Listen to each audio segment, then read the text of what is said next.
فوج کے اندر احتساب کا مؤثر اور کڑا نظام موجود ہے۔ فیض حمید کے معاملے پر مزید تحقیقات جاری ہیں۔ رکن بلوچستان اسمبلی فرح عظیم شاہ کی کوئٹہ میں نیوز کانفرنس کہا، ملک کی سلامتی پر کوئی سمجھوتہ نہیں کیا جائے گا۔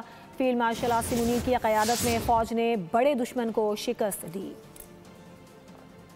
اس طریقے سے سابق لیفٹیننٹ جنرل ریٹائرڈ فیض حمید کو 14 سال قید بامشقت کی سزا، یہ ایک ایسا تاریخی فیصلہ ہے جس نے اس امر کو واضح کر دیا کہ اب پاکستان میں کوئی عہدہ، کوئی وردی یا کوئی شخصیت قانون سے بالاتر نہیں ہے۔